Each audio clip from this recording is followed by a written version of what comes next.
Je m'appelle Franco Stalteri et je suis le fondateur de Charlie's Burgers et du programme de vente de vin CD. Pour moi, le vin est synonyme de sentiments, de souvenirs, d'émotions et de temps. Je crois fermement qu'il faut rapporter du vin de ses voyages. Il y a quelque chose de personnel et de profond dans le lien qui existe entre les bouteilles et les caves dont elles proviennent. Elles deviennent source de récits passionnants lorsque vous décidez de les ouvrir et de les déguster en compagnie de vos invités. Vous pouvez alors partager cette expérience avec eux. Chaque fois que vous visitez un domaine vinicole qui vous emballe, votre premier instinct est d'en ramener des bouteilles. C'est un souvenir, une expérience, un moment dans le temps que vous pouvez revivre en ouvrant ces bouteilles. Mais avant d'en arriver là, n'oublions pas quelques points. Toujours déclarer son vin en douane et connaître les limites et les restrictions. Pour ce qui est du vin, il affrontera probablement pendant le voyage les conditions les plus périlleuses et les plus stressantes qu'il ait jamais subies. Il sera soumis à des ballottements, des chutes, des variations de température et toutes sortes de vibrations. Il fait en général 7 degrés Celsius dans la soute à bagages d'un avion.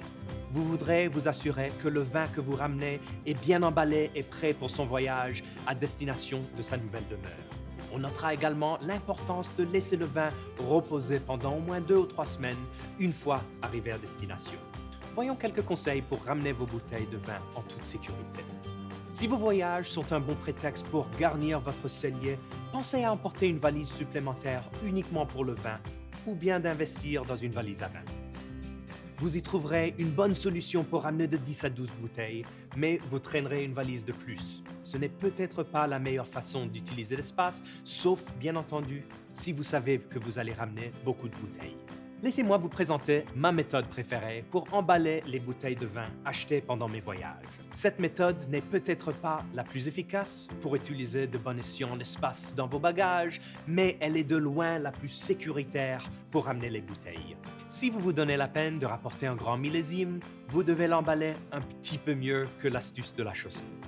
La plupart des boutiques dans les domaines vinicoles emballeront les bouteilles pour vous, mais le type d'emballage varie d'un domaine à un autre. Ce n'est pas donc toujours la meilleure option.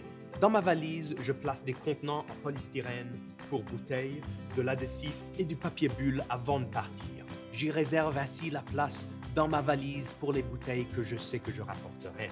Voici comment j'emporte la boîte dans mes bagages et comment je prépare le vin pour le voyage. Ce que j'aime le plus au sujet de ces contenants en polystyrène, c'est qu'ils vous laissent des options. Si les contenants à bouteilles que vous avez emportés ne rentrent pas dans votre bagage, vous pouvez les enregistrer comme bagages à soute puisque vos bouteilles sont soigneusement emballées. J'espère que ces conseils vous aideront dans vos voyages. Vous pensez peut-être que le jeu n'en vaut pas la chandelle, mais je n'ai jamais regretté d'avoir apporté des bouteilles de vin. Je suis particulièrement reconnaissant lorsque je déguste les vins quelques années plus tard et je peux revivre ces moments précieux.